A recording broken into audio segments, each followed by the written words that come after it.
So something slightly different today, a normal camp out, but followed by a photo shoot the next day, and we were shooting for Land Rover Monthly. Boris is on the cover and I'm absolutely stoked about it. So what you're about to see was back in December. It's now early February. I've had to wait a few months to finally see the magazine, and you're gonna have to wait a little bit longer to the end of the video. I'll be taking a proper look at the magazine inside the truck, and then we'll be announcing a competition. So stick around to the end of the video. So last night I made a little video, a sort of update of what's been going on, and in that video I said I'm going on a camp out tomorrow, which is now today. It's the morning, I'm heading off, and in that video I couldn't tell you what it was because hopefully now it's been released, or it's about to be released, and I can tell you Boris is going to be on the cover of Land Rover Monthly. So I'm going up to meet Pat, the editor, today. We're going to camp out tonight and then we're going to do the shoot tomorrow, and I'm really excited about that. So just been packing last night, as you saw yesterday, getting Boris all ready. Let me open it up while we're here. So it's about a sort of 4.5 hour drive up there for me. I'm going to go past Chris at ORE while I'm passing and say hello to him. There you go, there's the inside. You've all seen it, I'm sure. It's all looking back to normal again. I filled up the water tank, it's all cleaned out. Got clothes and food and bits and pieces, and yeah, we're pretty much ready to go. This is absolutely fantastic. I'm really looking forward to this trip. I've got a couple of extra blankets there, got a puffy one there, a wool one there. I would turn the light on, but it really flickers annoyingly. What else have I taken? I've got cameras and food and clothes and pillow, and pretty much all ready to go, which is really good. I was planning to leave at 10, but it's about 9 now. It's good to get ahead of the curve. Grab some breakfast on the way, and the diesel heater is starting up right now. Let's take you around and have a look at that. It's been a little while since I've done long distance travelling, Boris. It's sort of the summer. I'm travelling in the summer, obviously, and Boris is quite horrible because of the temperature, which is always a little bit hot in the car. But today we've got fake heat, which is actually quite important. Got that running, looking like it's actually starting up. Took a couple of starts yesterday because it's been off all summer, and now it's like -degrees. It wasn't most happy, but it's all started up now, which is great. But yeah, about to head off, and I'm going to take the GoPro, which is a sort of new way of sort of filming. Means I can just take it anywhere. So tell me if you like it. Cheers.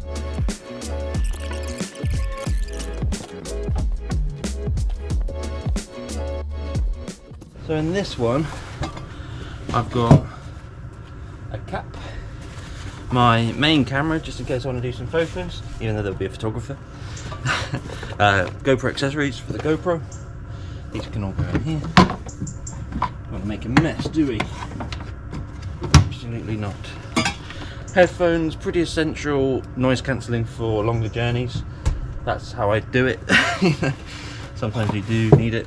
It's a camp out, so couldn't go far without a bit of beer. In there, probably really fizzy now, obviously. iPad. Unfortunately the mount came off the back for the TV on the side. The TV usually goes there, but I hope I can sort that. I hope I can find some glue and then glue it back on. That'd be good. Obviously a few more mugs and then we are pretty good to go, I reckon.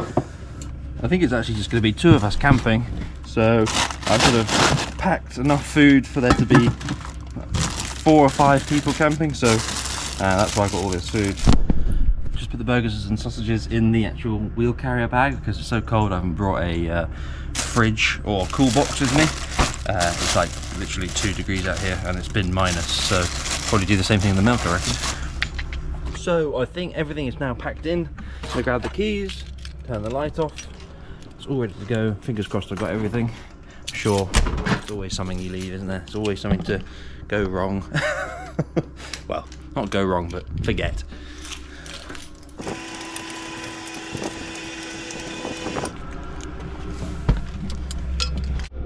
So yesterday I installed this hardwired switch, which is just to completely disconnect the diesel heater from the battery when it's cooled down completely. I'm never going to turn it off while it's still running. It's always important to cool it down. Right now it's very hot in here, just got in. It's on 2.7 and I'm going to turn it down to like 1.5 I reckon for the first bit of the journey. Make sure it's nice and warm in here. Can be a bit freezing. It's not frozen today and there's no snow, even though there has been like -4 in the last couple of days, as it's December the 10th or something like that. I'm not sure of the date, but I'm ready to set off now. House is all shut up as you've seen. Now we're ready to hit the road. So I guess the main thing is now testing the GoPro. Hang on, testing the GoPro and how well the audio works with the engine going and us driving. Bit of a cold start, but pretty good, I reckon. Did let the glow plugs warm up actually, so that's partly what it was, I reckon. Battery light is on. I think that means alternator or low voltage. I should have probably charged it with the cold weather and the diesel heater, but we're going to drive for about 4 hours now, so hopefully the alternator does its job, charges the battery up nicely. My driveway is so steep that I need it in low range to get up and down nice and smoothly. But now it's time to head off on the adventure. Here we go. Oh, that's the lantern. Ah! That's annoying. I just hope I've got everything. It's always the worry when you leave. The next worry will be, have I shut the garage door? But I have proof that I have that, so that's always good. So all that was left to do now was to sit on the road for 5 hours and head up to Peterborough. It's a bit of a long drive in Boris, you know, but as you saw, I sometimes put headphones on to try and cut out the noise, and that makes it feel like any other car. Obviously it's not quite as quick as driving a BMW up the motorway, but Boris can do it. As you can see here, we've hit some snow. It's cool to see it because down in Devon we didn't have anything, it was very dry, and it's nice to see it on the way up, and I'm hoping that there's some when we get up there. So after a good few hours of driving, three or four, 3.5, whatever it is, everything's far from Devon. I've reached the Midlands area. I'm approaching ORE to see Chris. It's always good to pop in, have a coffee, catch up with him. I was actually just reminiscing on our times at the shows. I'm looking forward to going back to the Billing show and LRO in the summer, and hopefully some other ones this year, maybe. I think there's going to be a couple in the winter potentially. Be good to sort of catch up with everyone off season as well, but yeah, we're almost there. Catch you in a moment. As I live so far away, it's nice whenever I'm in the Midlands to pop in to see Chris for a cup of tea and see the ORE developments. As you can see here, he showed me these new wing top protectors with a tank grade coating on top. I had to pry them from his hands because it's a new product and there's not many on the market, but I'm so glad to have them on Boris. They look fantastic. I felt quite bad that I said I was going to go in for a cup of tea and came away with a lot of products, but I also managed to fit this molly panel in the cubby box as well. More later on these things. I think for now what we'll do is get back on the road and carry on.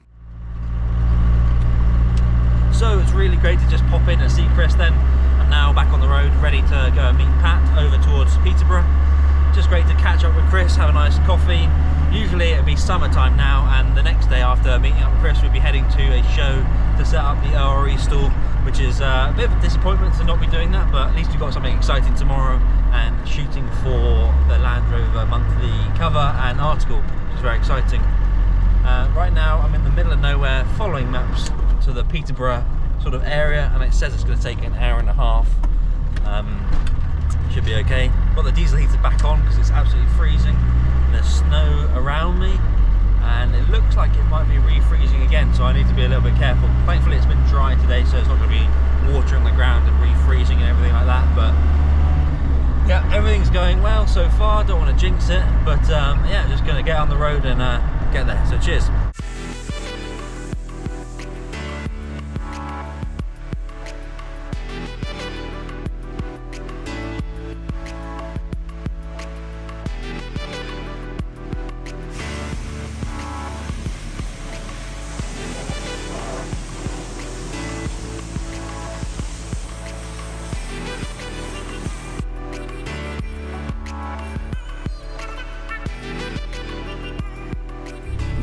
After having the car washed and a few more hours of driving, I ended up here in the frosty campsite to meet Pat. As you can see, he already had the fire blazing. He said he was going to bring a pretty minimal setup, but he had the fire going, the football on, he had a table out, a light, and he had food ready to go. But it was freezing cold, and it was the first time I had a proper camp out with Pat, so it was nice to finally meet him. And I'm pretty sure I wasn't quite prepared for what this campsite would be like when I saw it in the morning. Hello. Yeah, good. How's here? Do you want me to come in a bit closer? We decided to run 2 fire pits, one for barbecuing and one for heat, as it was so cold. Got down to -3 that night, but it really was a sight to see. These 2 vans right next to each other, and just a few beers and a bit of a catch up. Between us we had enough meat to sort of feed an army. It was really nice of Pat to come out and camp with me. He actually wasn't going to be there the next day for the shoot, but it was nice to have some company and have a good chat. I didn't actually film inside the van that night, but here's a photo of the setup, and it's time for bed.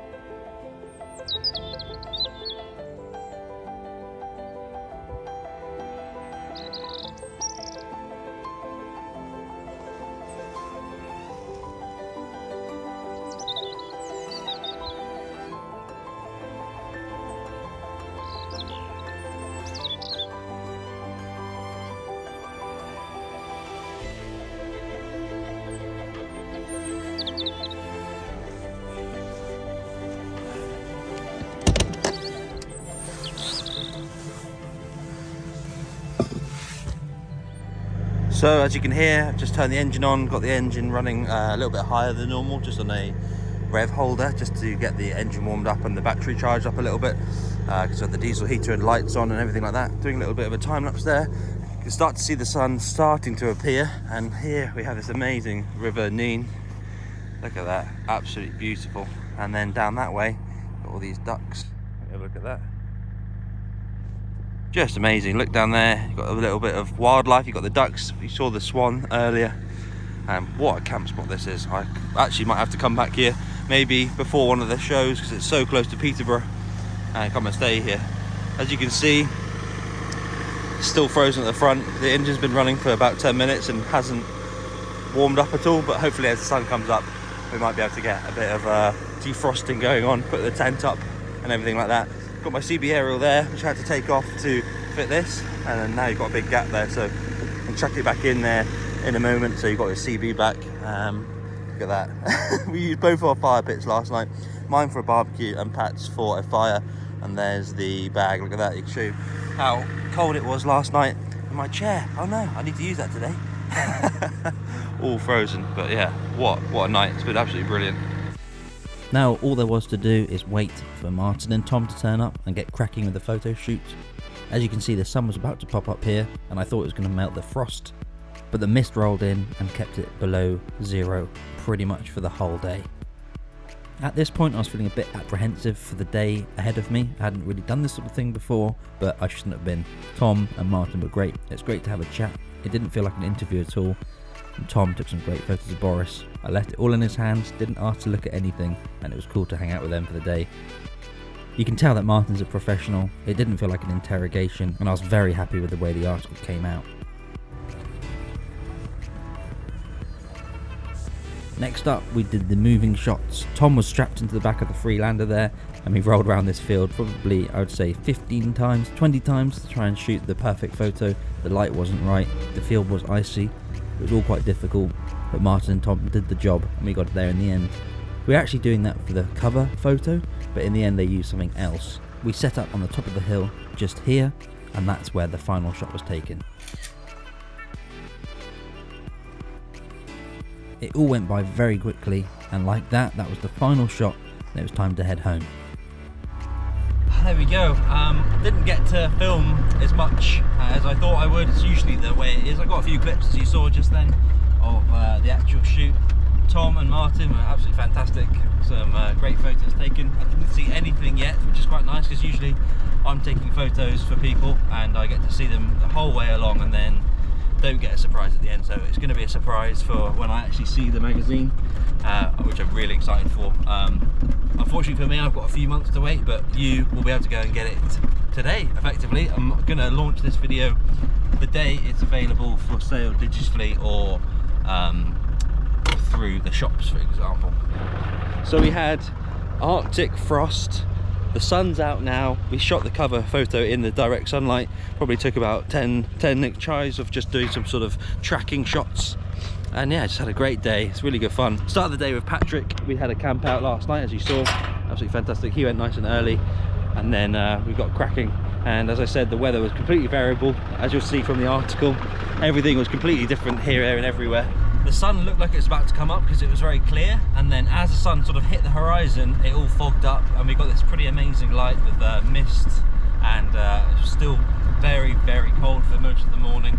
Up until about lunchtime, it was still freezing, no thawing or melting of the ice anywhere.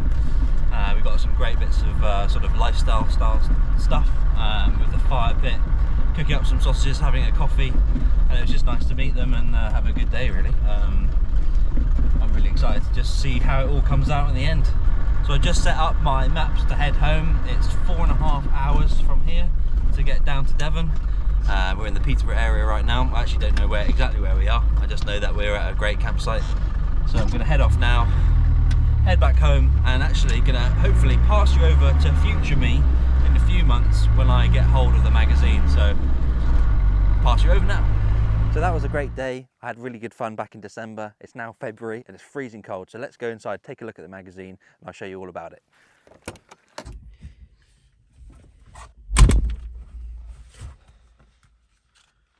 So here we are a few months later. Looking back, that was an absolutely brilliant day. I want to say thanks to Martin and Tom for the easy shoot. You know, transitioning from behind the camera to in front is always a bit worrying, a bit daunting, but it all went well and I had a really good day. Thanks to Pat for camping out with me in -3 the night before. I actually thought he was going to be part of that day, but you know, he wasn't. He went home, and yeah, Martin and Tom took over. So yeah, as you've seen the mag already at the beginning of the video, there you go.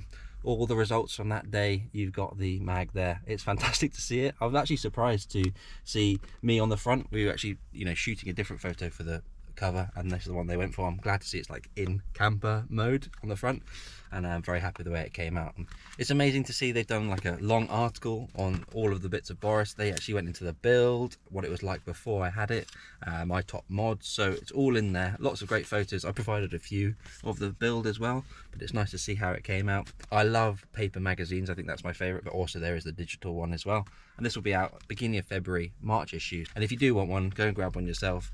It'll be out in shops soon.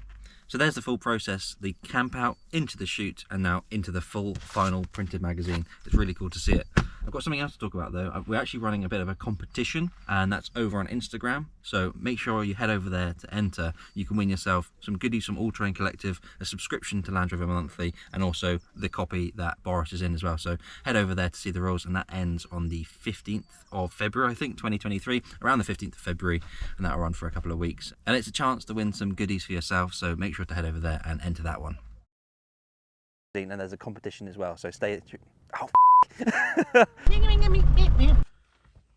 show you all about it.